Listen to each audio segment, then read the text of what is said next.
राजांच्या पावन स्मृतीने पावन झालेल्या या मातीमध्ये आपण काँग्रेस पक्षाच्या वर्धापन दिनानिमित्ताने आलेले आहोत। मी प्रथमतः काँग्रेस कमिटीतर्फे आपल्या सर्वांचं स्वागत करतो। हे स्वागत करताना काँग्रेस पक्षाचा हा वर्धापन दिन, काँग्रेस पक्ष स्थापन झाला, हा स्थापन होण्यामागचा इतिहास आपण शक्यतो राजकीय दृष्टीने त्याकडे पाहतो, पण या भारत भूमीमध्ये नवे या पृथ्वी तलावर ज्या राज्यावर सूर्यही मावळत नव्हता असं इंग्रजांचं राज्य होतं आणि त्या इंग्रजांच्या राज्याला सर्वसामान्य नागरिकांचा संवाद त्यांच्यासोबत होत नव्हता आणि तो संवाद व्हावा, सुशिक्षित माणसांचा राजनीतिक संवाद व्हावा यासाठी काँग्रेस पक्षाची स्थापना झाली। तर काँग्रेस पक्षाची मूळ हीच आहे की सुसंवाद झाल्याशिवाय कोणताही राजा कोणतीही सत्ता आपली सत्ता प्रस्थापित करू शकत नाही। आपल्या काँग्रेस पक्षाची स्थापना झाली 1885 साली। 1885 साली स्थापना होत असताना त्याच्या मागची पार्श्वभूमी होती 1857 ला उठाव झाला आणि ईस्ट इंडिया कंपनीकडून इंग्लंडच्या राजसत्तेकडे हे आपले स्थायी सूत्र गेले आणि ही सूत्र गेल्यानंतर बघा तुम्हाला अनेकदा ऐकायला मिळतंय पुन्हा पुन्हा, म्हणजे 2014 पासून तर पुन्हा पुन्हा काँग्रेस मुक्त भारत, काँग्रेस मुक्त भारत। काँग्रेस मुक्त भारत करणं हे कोणालाही शक्य नाही, कारण काँग्रेस मुक्त करायचं असेल तर तुम्हाला द्वेषयुक्त वातावरण तयार करावं लागतं आणि ही भारतीय जनता द्वेषयुक्त वातावरणाला कधीही पाठिंबा देत नाही, ही गोष्ट आवर्जून तुमच्या लक्षात आणून द्या। तत्कालीन सदस्य किती होते या आपल्या सुसंवादामध्ये काँग्रेसने सदस्य योजना केली, म्हणजे 35 कोटी जनता तेव्हा होती असं मानतो, त्यातले 7 करोड लोक काँग्रेसचे सदस्य होते। म्हणजे आपण किती तळागाळापर्यंत गेलो होतो याचा विचार करा। पण तळागाळापर्यंत जाण्याचा आणि काँग्रेस पक्षाच्या स्थापनेचा दुरान्वयी संबंध येत नाही, कारण सुशिक्षित लोकांनी संवाद करायचा राजसत्तेशी आणि राजसत्तेशी संवाद करून या देशावरच्या लोकांवर आपण राज्य चालवायचं। पण त्याला छेद दिला असेल कोणी तर या भूमीचं नाव घेईल, कारण तोपर्यंतची काँग्रेसची सारी अधिवेशनं ही मोठमोठ्या शहरांमध्ये झाली आणि 28 डिसेंबर 1937 साली धनाजी नानांच्या नेतृत्वामध्ये या फैजपूर काँग्रेसचं म्हणजे ग्रामीण काँग्रेसमध्ये आपल्याला काँग्रेस बदलताना दिसते। तोपर्यंत काँग्रेसचा लढा चालूच होता, तोपर्यंत काँग्रेस निकराने लढतच होती, पण ग्रामीण जनता त्यामध्ये सामील होत नव्हती। तर धनाजी नानांच्या नेतृत्वामध्ये या भूमीमध्ये पंडित नेहरूंच्या अध्यक्षतेखाली गांधीजींच्या उपस्थितीत आणि देशभरातल्या काँग्रेसच्या नेत्यांनी इथे येऊन काय केलं तर ग्रामीण जनतेला या इंग्रज सत्तेचा कसा त्रास होतो हे मांडण्याचा प्रयत्न केला, जनजागृती केली आणि तिथून ग्रामीण जनता काँग्रेसच्या लढ्याला बळ द्यायला सुरुवात झाली आणि मला वाटतं मग तिथून लढा पेटायला सुरुवात झाली। मी माझ्या गावचं उदाहरण सांगेन। सानेगुरुजी एक शिक्षक माणूस, शिक्षणासाठी अंमळनेरात आला, BA साठी नाही आले, तत्वज्ञानाचा अभ्यास करायला आले।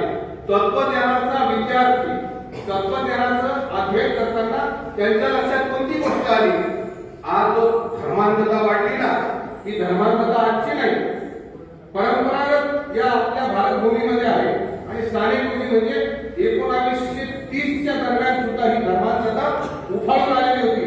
तत्वज्ञानाचं शिक्षण देणारी माणसं सुद्धा दिवसा तत्वज्ञान सांगतायत आणि संध्याकाळी मात्र पंक्तीला दुसऱ्याला बसू देत नाही। ही गोष्ट सानेगुरुजींना मान्य झाली नाही आणि म्हणून सानेगुरुजींनी सांगितलं असं पोकळ तत्वज्ञान असेल तर मी ही नोकरी सोडतो आणि त्यांनी तत्वज्ञान मंदिर सोडलं। बाळासाहेब तत्वज्ञान मंदिर सोडल्यानंतर सानेगुरुजींनी स्वतःला स्वातंत्र्य लढ्यामध्ये झोकून दिलं आणि स्वातंत्र्य लढ्यामध्ये झोकून दिल्यानंतर मला वाटतं धनाजी नाना असतील, सानेगुरुजी असतील, मग नागनाथांना नायगुरुजी असतील, नाना पाटील असतील, अशा ग्रामीण जनतेने या काँग्रेसची सूत्र हातात घेतली आणि मग मात्र 1942 प्रतिष्ठेचा लढा हा यशस्वी होताना दिसतो.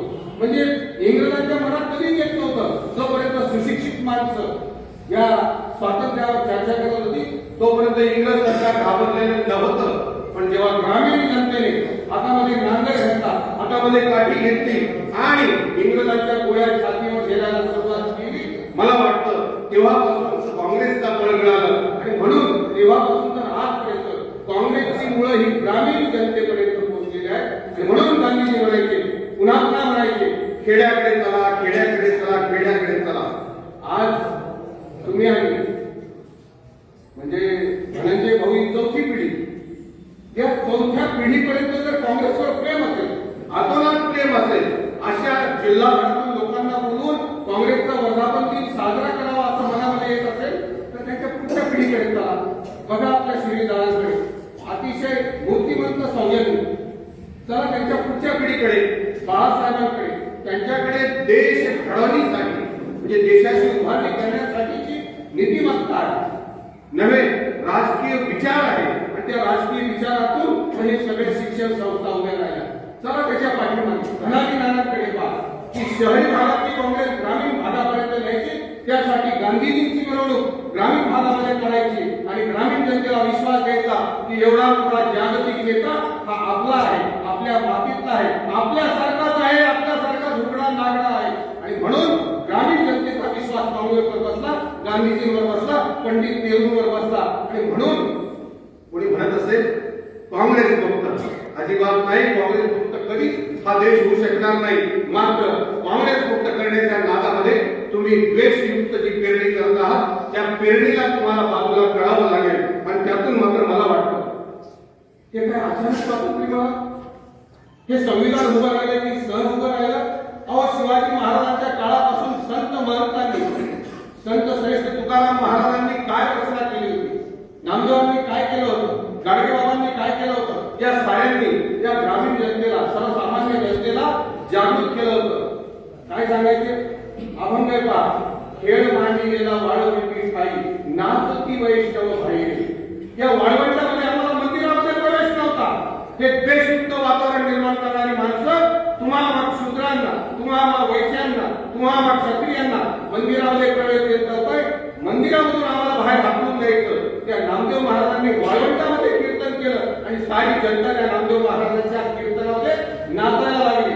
असं म्हणतात की नामदेव महाराज तिकडे तिकडे जात, तिकडे तिकडे ते मंदिर तोंड फिरवत होतं. तसा नका विचार करू, सांकेतिक विचार करा.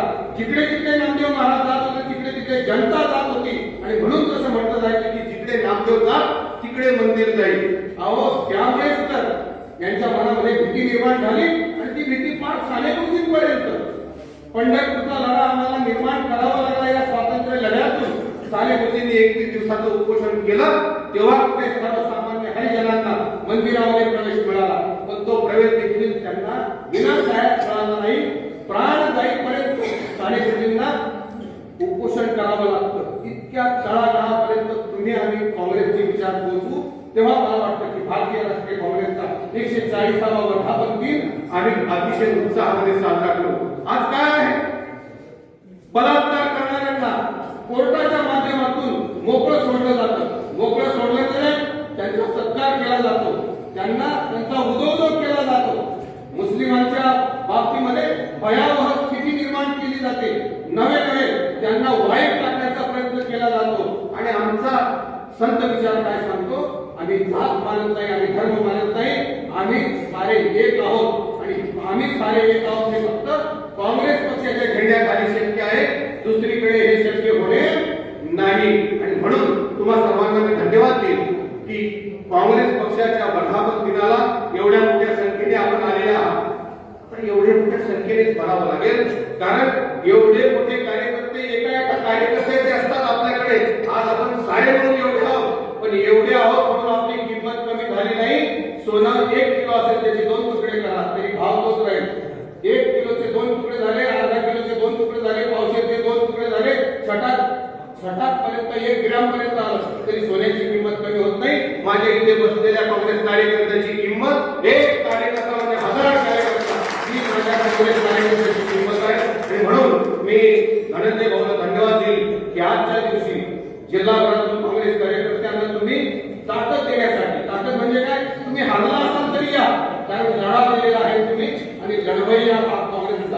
कार्यकर्ता असतो त्याचं बळ वाढवण्यासाठी त्याचं मुठभर मास वाढण्यासाठी धनंजय भाऊने आम्हा सर्वांना इथे आमंत्रित केलं. त्याबद्दल धन्यवाद देतो. पुन्हा एकदा तुम्हाला आश्वासित करतो की कोणताही उमेदवार कोणत्याही वार्डामध्ये कोणत्याही गणामध्ये कोणत्याही गटामध्ये असो त्यांना जर वाटत असेल की आमच्या काँग्रेस कार्यकर्त्यांनी यावं आणि इथे जनतेचं प्रबोधन करावं त्यासाठी आम्ही सदैव तयार आहोत. जय हिंद, जय महाराष्ट्र.